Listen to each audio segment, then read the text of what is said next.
Welcome, everybody. Thank you for joining us for this final breakout session of the Atlanta Association of Health Underwriters Benefits Forum. Before we begin, I would like to thank AFLAC for sponsoring both the event and this session. If the rep is on at the end of this session, we will give them an opportunity to speak. But in the meantime, this session speaker is Karen Stiggers. She is representing Messer Financial. Karen Stiggers has been a licensed adjuster, life and health agent, and property and casualty agent for over a decade. She also holds dual degrees from Georgia State University in finance and real estate. She is currently the regional manager for Messer Financial Group. Messer is a field marketing organization, or FMO, based in Mint Hill, North Carolina, but also has satellite offices through the United States. Messer Financial works with over 20,000 independent insurance agents in over 40 states, and Karen runs the office here in Atlanta, where she offers agents various programs to kickstart their businesses. She primarily handles the Southeast region, Georgia, Alabama, Mississippi, and Tennessee. But if you're looking to expand your business and have agents in other states, she and her team can assist you. If anyone has any questions, please list them in the chat and we will address them as time allows. With that being said, Karen, the floor is yours. Take it away. Well, thank you. And thank you, John. I really appreciate you guys extending an invitation to me to speak this year at our Medicare Summit. As we all know, this is a little bit different this year, going virtual. But hey, we know that we still have clients out here that we need to service, and we have found a way to do it. So I'm really excited, and I appreciate you all again for this opportunity. What I'll be speaking about today is how to build a successful Medicare business. And even though I'm going to be talking about the numbers for Medicare, remember, if you all are life and health, if you have a life and health license, you know, this can work with whatever type of business or whatever products that you serve. So we're just going to go ahead and get into this here. So growing your business, I'm going to talk briefly about Messer Financial and what attracted me to that company or to that FMO. When I was out searching for an FMO to help, manage my business, I don't know how you all started, but I started with very little mentorship and had to kind of find it on my own. So when I was looking at a company on where I wanted to house some of my business, they really just fit all of my needs. As I said before, a life and health license allows you to be able to sell multiple products, and they really had a comprehensive product portfolio that allowed me to be able to get contracted with whatever carrier I needed. Now, of course, there are millions of carriers, and we don't have everyone, but we have hundreds of carriers that you can work with. They also have different programs, like their lead programs for exclusive and non-exclusive level agents. They carry a Medicare Star program, which means if you have all your Medicare companies with us, you get additional lead support and bonuses and all type of things that goes with that. If you decide to build an agency, we do an agency building assistance program that would help you one-on-one on how to grow your agency. And then just all types of products and programs we have for you in mind, such as MyMFG. And that is an enrollment platform that we created a couple of years ago in-house, not knowing that, of course, the pandemic was coming, but we wanted to find a way for our agents to be able to write multiple carriers in one spot. So the carriers have really stepped up this year because of, our pandemic, and some had some software programs before. But what I love about MyMFG is that we're able to write all the carriers. So it doesn't matter if it's Humana, Anthem, United Healthcare, all of those things can be designed and wrote in one single software system, which makes it easier for you to not have to navigate through all the different carriers. Websites. You're also able to write your ACA business with that as well. And we have a quote and enrollment app for you to use. And that's for your other products like life insurance, hospital indemnity plans. You can do a quote with our software system on your computer as well as an app. And you can actually enroll a client in some of those carriers right from your mobile phone. Our Top Producer Summit and our Chairman Council. That is fun, fun, fun. And unfortunately, we had to cancel that this year because of the pandemic. And what that is based on your production or your book of business with us. We invite you to these events. It's a 3-day event where we just really kind of let our hair down and enjoy each other. As we say, enjoy the fruits of your labor. We'll fly you into wherever we have our designated location for the year. And it's a 3-day event. Again, you can either fly, you and a guest. If you live close to where we're having the facility or having the event, you can drive. We'll pay for your rental car or your gas, your hotels, your food, meals, and entertainment. So Messer Financial, again, really looks out for the agent, and we definitely reward you for your hard work. So let's get into it. I put this slide on here, and it tickles me because when I'm in network settings and talking to other agents, you know, I ask them, how did you get into this business? Because no one has so far in over a decade in the insurance business have told me, when I grew up, this is what I wanted to do. You know, you remember when you were young, you know, your mom or your teachers or your friends would say, what did you want to be when you grow up? You know, and some say, I want to be a doctor, you know, or maybe I want to be a fireman or a basketball player. You know, some say it's little kids, you know, I want to be a musician or an engineer. I personally wanted to be a veterinarian. I just knew without a shadow of a doubt, that's what I was going to do when I became an adult. I loved animals. Didn't live on a farm, lived in a city, but I tell you, we had everything from the traditional dogs and cats to monkeys, ducks, frogs, just rabbits. We had everything I saw I brought home, and my mom would let me keep it. So again, in thinking in a child's brain, you know, when I go to college, I'm going to be a veterinarian. When I had to take that biology class and dissect that huge cat and dog and all that formaldehyde, I just couldn't take it. So I was on a quest to see, what am I going to do, you know, with myself now? But I've never, ever, ever heard a child say, when I grow up, I want to be an insurance agent. You know, so I say that because I don't think, you know, that many people do say that unless, of course, they had a family. It was a family business and that's all they knew, and they saw the income and the residual you can make in this business. But however you got to be in this field, I'm sure you're happy, because I am ecstatic, and I wish I did have an insurance agent family member, you know, decades ago that would have told me, you know, how wonderful this business is, because I would be a multimillionaire by now. So we just got to each one teach one. My daughter is 20 years old, and she'll have her insurance license next month, because I can show her young, look, this is what you can do now to help you build your business.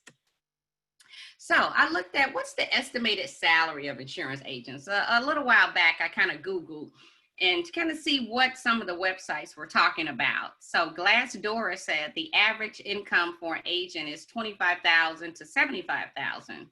Salary.com ranged it at $42,000 to $63,000. And Payscale.com said the average salary is about $26,000 to $65,000. So when I saw that, I said, okay, that's interesting, not bad. You know, someone looking to change a career or get into the business, what do they think they can make? That's a middle class, you know, income, or maybe upper middle class. But if you're on this webinar, I think that you are not average. And you know, in this business, we can make a lot more than what's on this slide right here. So that's what we're going to talk about. So how do I get started in this business? If we were live, you know, at this point, I would ask for a show of hands in the audience, so I can kind of know who my target audience is and how I can kind of, you know, tweak my presentation and say, hey, are you new to the business? Have you been in for, you know, 2 to 5 years, 10 years or more? So I can tailor that. But unfortunately, because we're virtual, I'm going to go through my traditional information. And if these are things that you already know, you know, just, hey, it's a refresher. If not, I want to make sure I talk about some of the things that I think is important for a new agent or an agent who are looking to just take their business to another level. So how do I get started? Make sure that you're licensed in the state you are practicing. Again, if you're a seasoned agent, this may sound like a no-brainer, but you'd be surprised. I talk to people and just say they're licensed in the state of Georgia, but they have a family member in Texas, and they think that they can write that policy. But if they do not have a non-resident license in that state, you cannot write that business. So it's just simple as going on the website or Circon or whatever site you want to get a non-resident license in that state. Make sure you have proper E&O insurance, which is errors and omission insurance. I recommend a minimum of $1 million in insurance. Understand the products you are selling. Again, this may sound like a no-brainer, but I've been in this business for a while, and I'll talk to an agent that on the subject of what their main book of business is, and may ask them a question that I think is simple and they have no idea what I'm talking about. So make sure you're a student of your business and understand the products that you're selling, and not only be able to understand those products, but be able to articulate that to your clients. We know in our insurance business, we have quite a few acronyms, but you can't talk to your client with those acronyms because you're talking over their head. They don't understand what you're saying. So make sure, and practice on someone if you need to, that you're speaking to them in layman's terms. You want your client to understand what you're talking about. Again, I talk to clients, I talk to agents all the time. And one of my questions is, what type of life insurance do you have? Oh, I don't know. So if they have a life insurance policy and they don't know if it's term or whole or universal, that means to me, unless they bought it online, their agent did not do the best job to be able to explain that they can at least answer that simple question. They don't have to get into the details, but they should know what type of insurance they have. Being honest and ethical. Again, that should be something that you shouldn't have to repeat, but if you ever look on the Department of Georgia Insurance website and see all the people that are going to jail for being unethical and not honest, just do what you're supposed to do. We worked hard to get this license. That 40 hours was no joke. So do what you can to protect that. And a great work ethic. That should be, without saying, but your work ethic is going to determine your income and your output. And a desire to help people. If you didn't know, we are in the people business. If you do not like people and do not like to talk to people, your income will reflect that. You have to want to help people first because the income will follow. People don't care what you know until they know that you care. So, in your business, decide. If you haven't decided, again, I'm not sure who my target audience is, but this is still a good refresher. Decide how you're going to get your business going. If you're a sole proprietor, that's fine. Or if you want to make your company an LLC or an S corporation, depending on what your income, what your goals are and how you want to set it up and the different tax deductions that you can get from these type of business setups. Decide what you want to do and speak to the proper person to help you do that. Name your business, even if it's just you, even if it's just a business of, Jane Doe. Name that. It can be Jane Doe's agency or Doe and Company, or name your business. Again, it just looks more professional. And get a tax ID number. It does not matter, again, if it's just you. What you're doing is separating your personal business from your business. And get an agency license if you decide to run your business as an agency. You can't just say you're an agency. You need to get that license with the Department of Insurance. And then there's also some additional contracting that you're going to have to do with the appointments that you have. Get a designated checking account. Again, this is your business, so you don't want to commingle your funds. You want all of your commissions to go to that designated business checking account. That's going to allow you to be able to track your business, to track your income, and to see, how your business is growing. I also recommend a professional email address. Oh my goodness. I know you have seen business cards or some other agents that you talk to, and the email address has nothing to do with your business. Please get a professional email address. If you can't, pay for, one through Outlook, just if it has to be a Gmail or a Yahoo, just make it a professional email address as well as your website. Okay, so now we're going to talk about how we're running our business. Is your business full-time or part-time? And that's fine either way it goes, but you need to really sit down, if you have not, determine how are you running your business. If it's part-time, it's great. I know one of my mentors told me years ago, it doesn't matter if you're doing this part-time or full-time, but you need to be full-time in that part-time business if you're running it like that. So how many hours are you devoting to your business? Again, hopefully this is written down in your business plan or you're going to start one. What days of the week are you working? Is it Monday through Friday? Is it Tuesday through Saturday? You know, what days of the week are you going to be working your business? How many calls are you willing to make in a day? We know in our insurance business, this is a numbers business. So we're dialing for dollars. So how many calls are you willing to make? How many appointments are you going on in a day? All of these need to be written out. I'm telling you, when you write these things out, they come to fruition. Are you going to be working on Saturdays and Sundays? That's totally up to you. The wonderful thing about being an entrepreneur or an independent contractor or business owner is you get to set your own hours and your own days. The bad thing about being an entrepreneur or a business owner is you get to set your own hours and your own days, which means there's no one telling you to get up in the morning or make 10, 20 calls a day. So you really have to be disciplined to get that done. Your product offering, as I mentioned a little earlier, hopefully you got your life and health license. I encourage agents to get both. Even if you're not, focusing on that type of product at this time, because again, you're able to help your clients with so many things. And if you're not focused on that product, that's fine. Partner with another agent that does.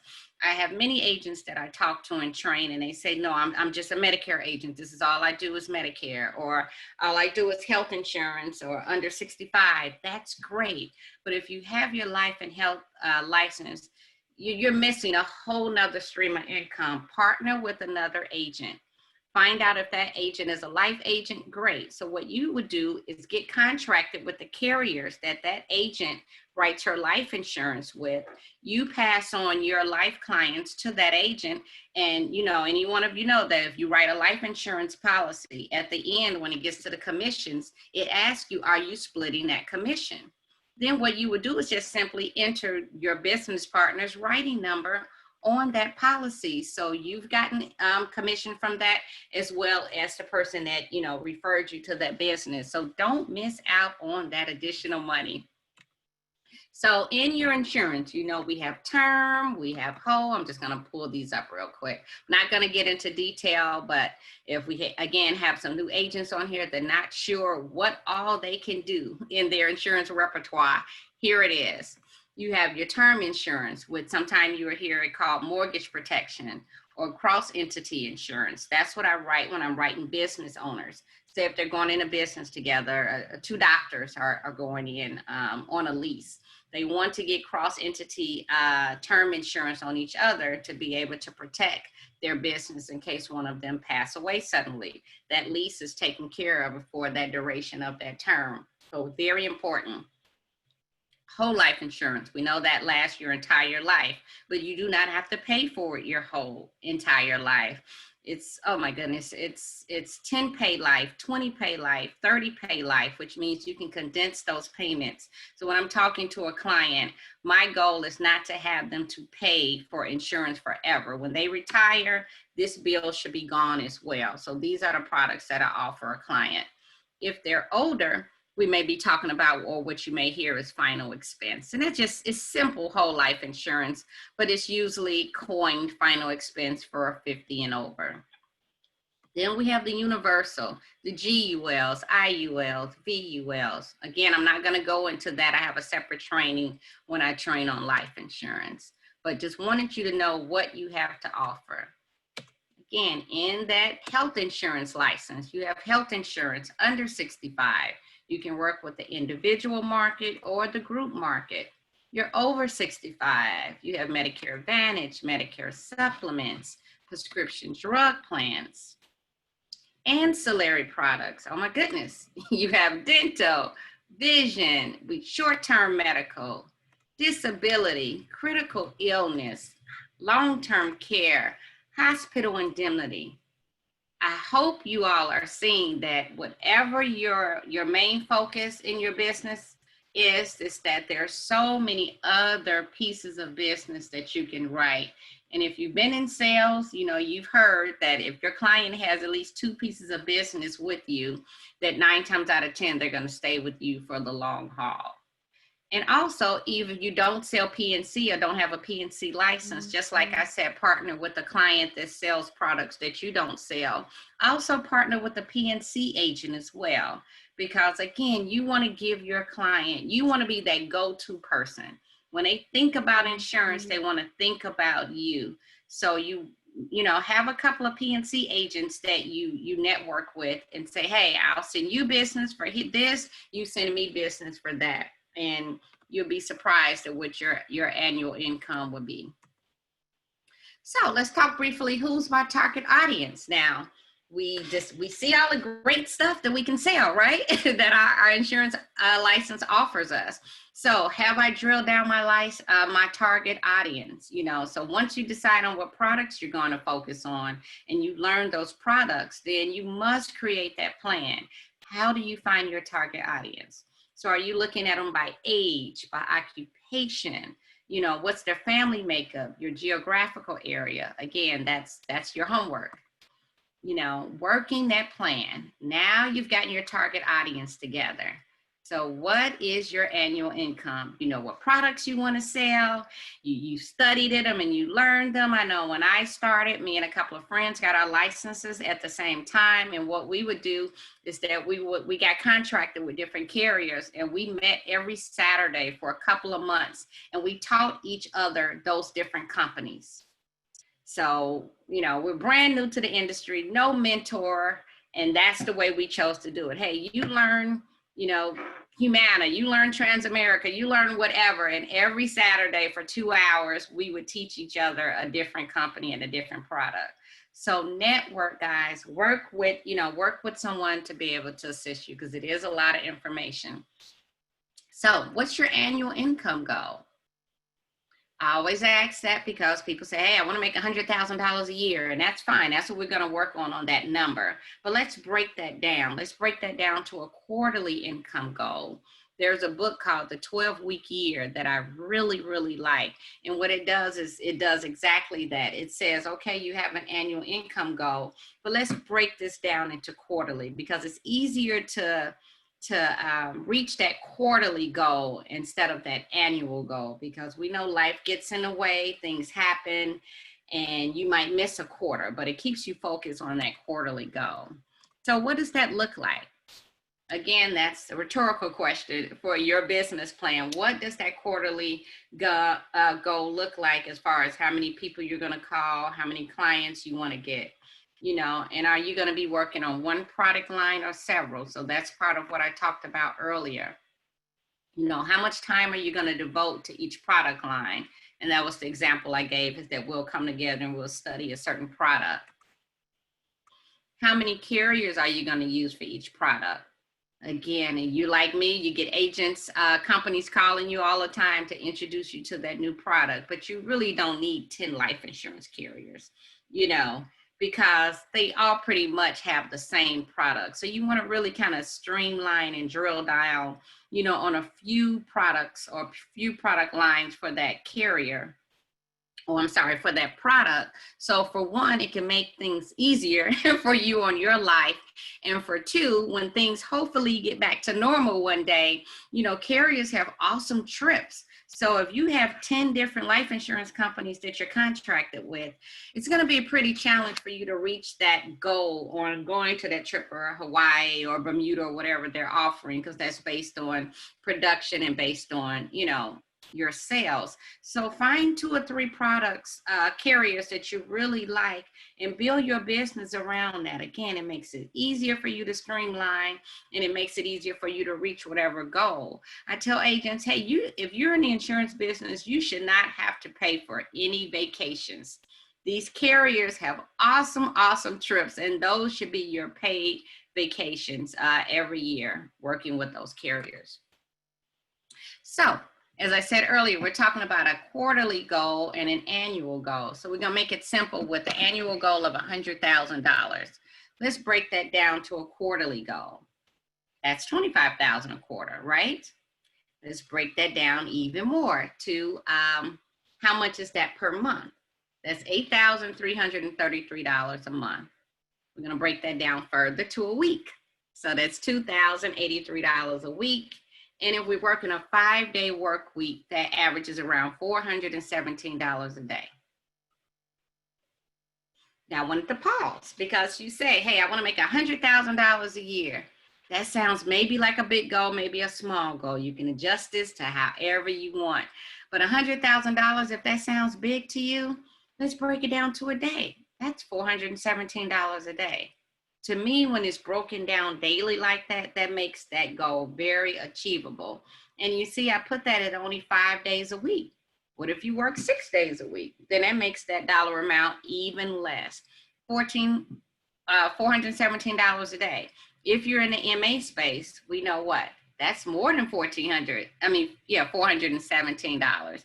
If they're new to Medicare for 2020, that's $510 for a new application. If they're changing, then that's what, half of that, $255. And for 2021, we know that's increased to $539 for someone that's turning 65. So that's one application a day, guys, for 5 days, and that's $100,000 for the year. So what I did is I broke that down a little bit even further and rounded it off. It's easier to work with round numbers. So look here, you see I have $100,000, right? Working 250 days. So that's $400 a day. I'm gonna say that again, $100,000 divided by 250 days. How many days is in a year? There are 365 days in a year. So in my example, I'm showing you to work only 250 out of those 365 days. So out of the 365 days, there are 260 weekdays. The rest are weekends. So even if you took a straight vacation, say a 2-week vacation, which is 10 work days, 10 weekdays, you still have a total of 115 days off work. I don't know about you, but that sounds pretty darn good for me. If you work a job, you may get 2 weeks vacation, 3 or even 4 weeks. Even if you're a teacher, you do not get 16 weeks of vacation.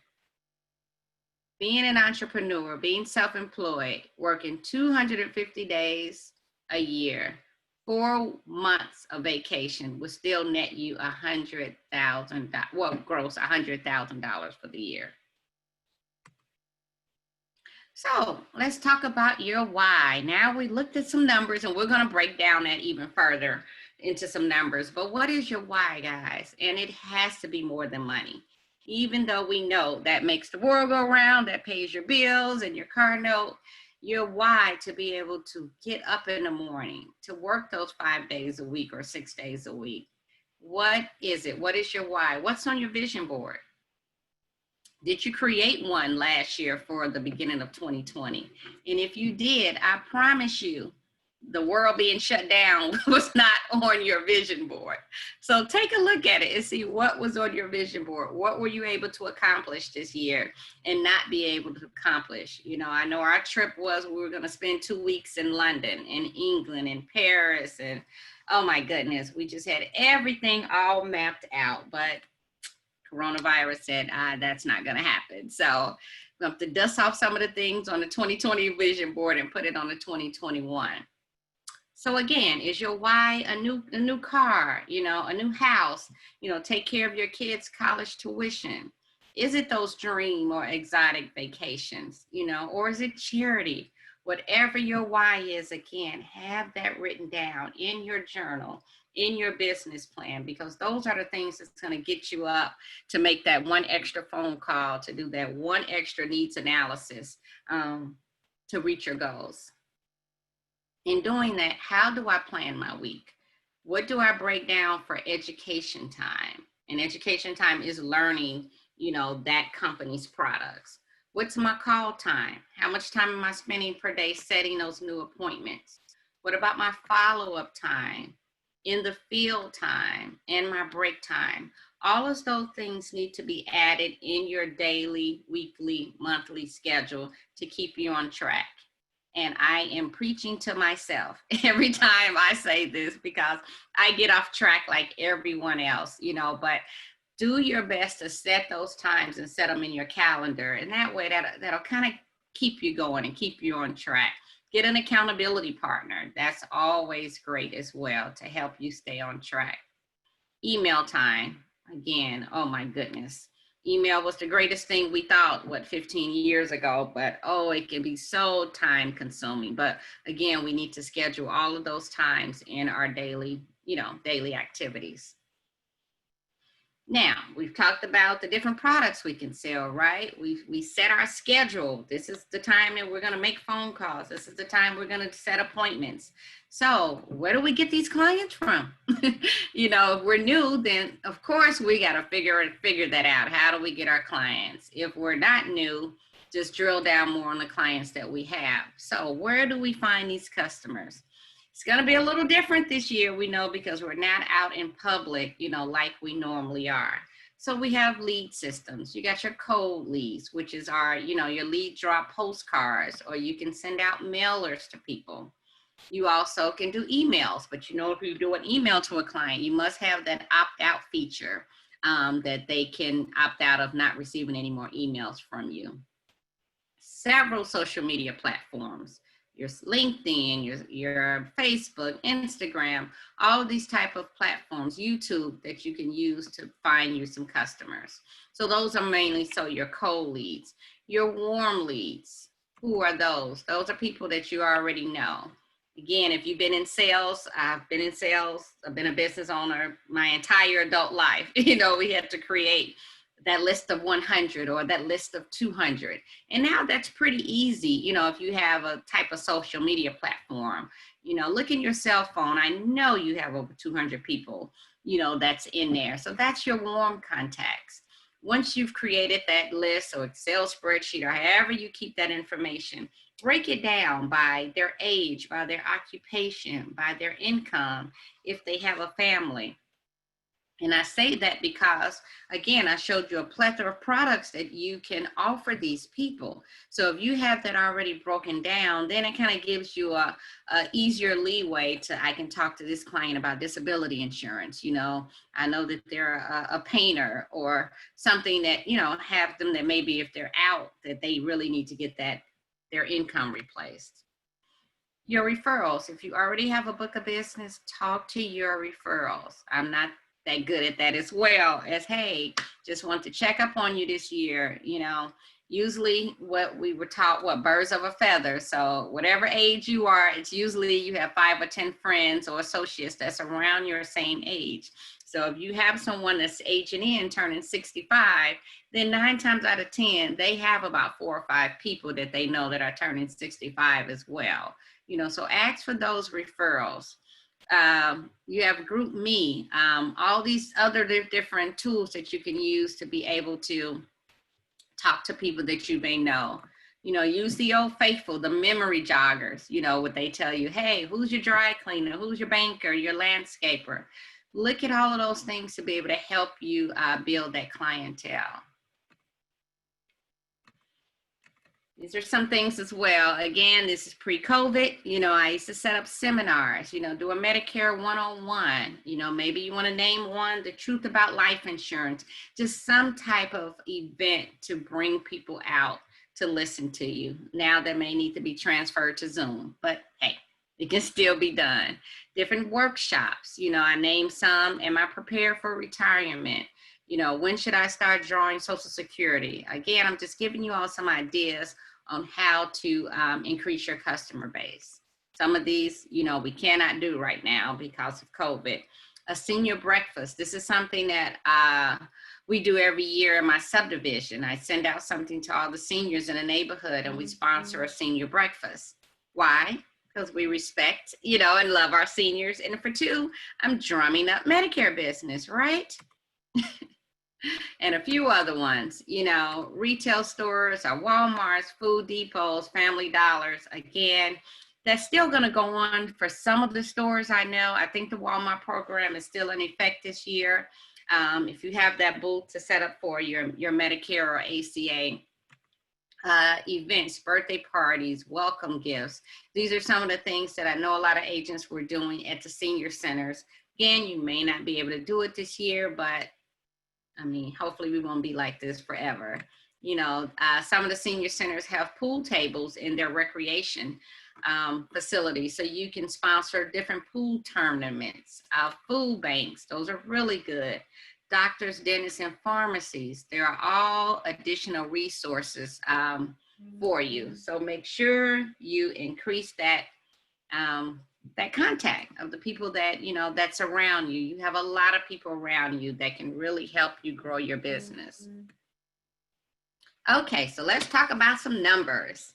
I talked before about dollar amount. So we have, you know, different people works with different types of brains. So some are dollar amounts. I want to make $100 a year. That's about $400 a day. That's fine. Some people are driven by people or by numbers.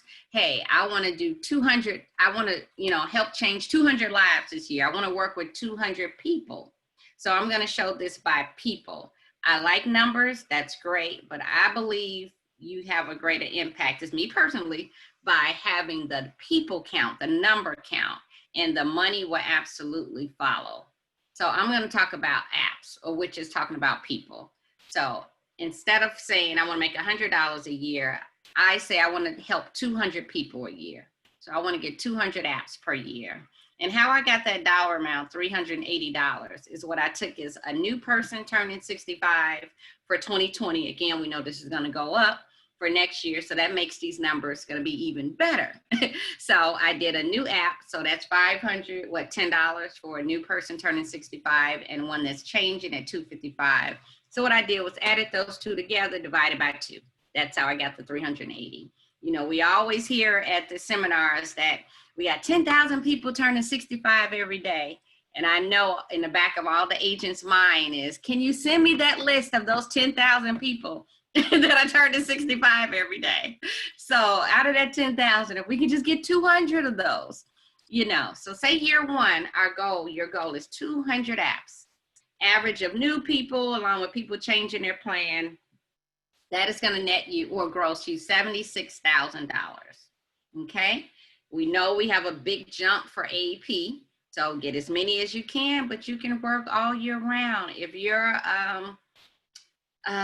business plan consists of people that are dual, Medicare, Medicaid, or LIS, low income subsidy, then you know you can write those people all year round. And if they're not in the proper plan that you think that's best for them, that can be a client for you. So on this example, we're going to focus on 200 people. I want to help 200 people this year.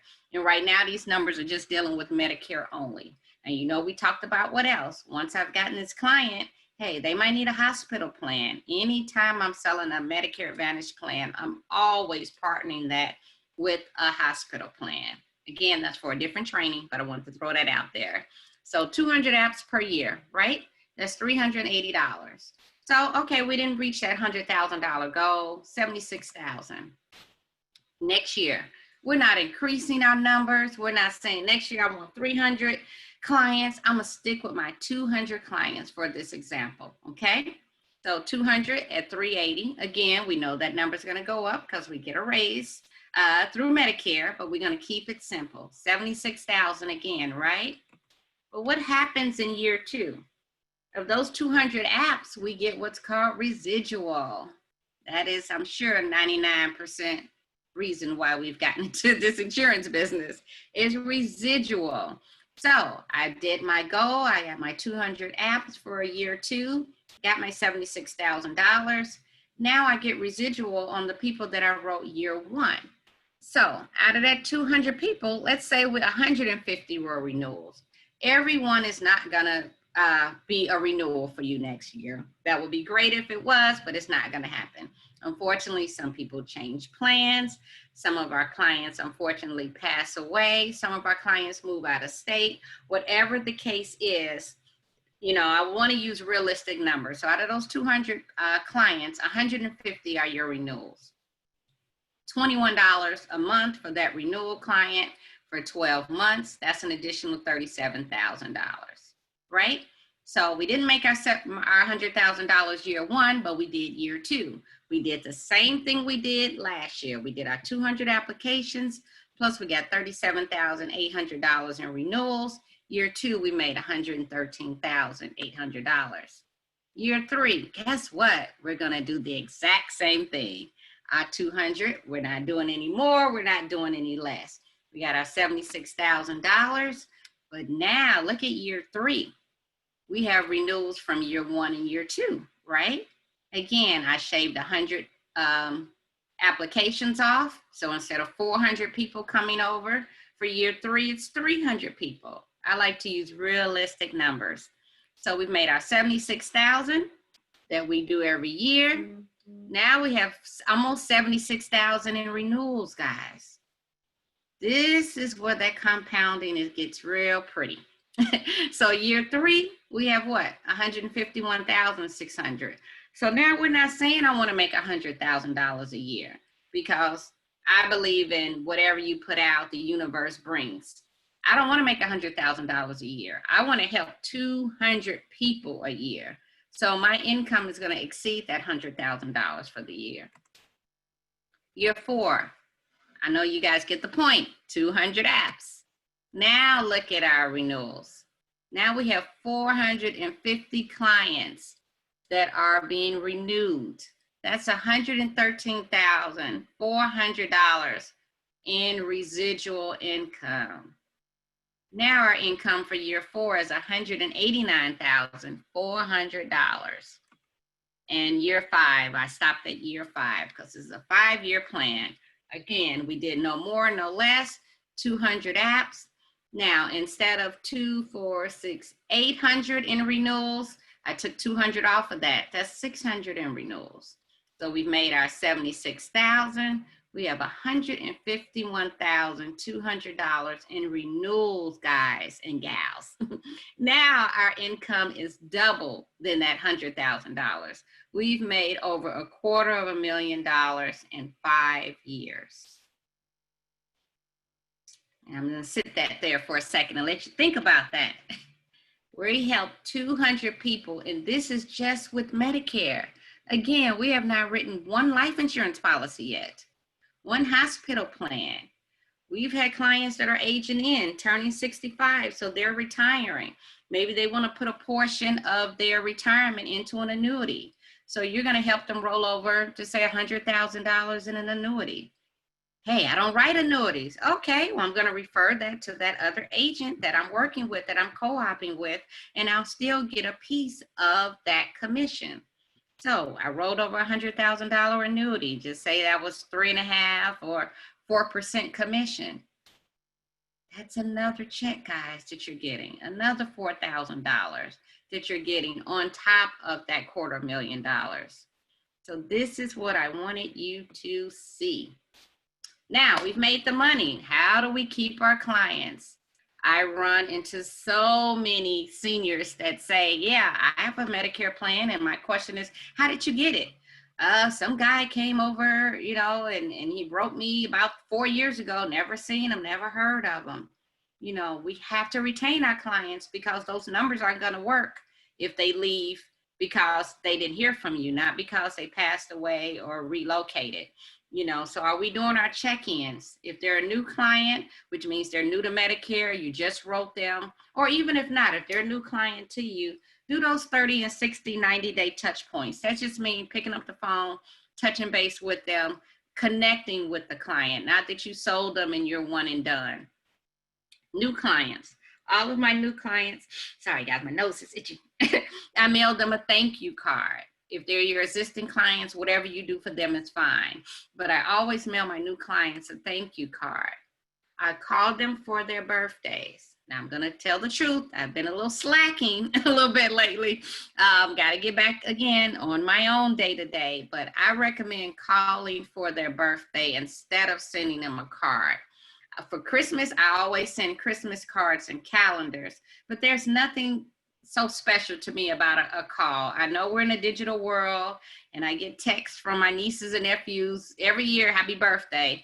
Would love to just hear their voice. And again, we're dealing with our senior ages. They're used to the phone. All of this technology is great, but they want to hear from you. So I found that I get the best results on calling them to say happy birthday. And I can send a Christmas card or something, a calendar for Christmas. It means a great deal, guys. And, thank you referrals. It is legal to send a thank you referral.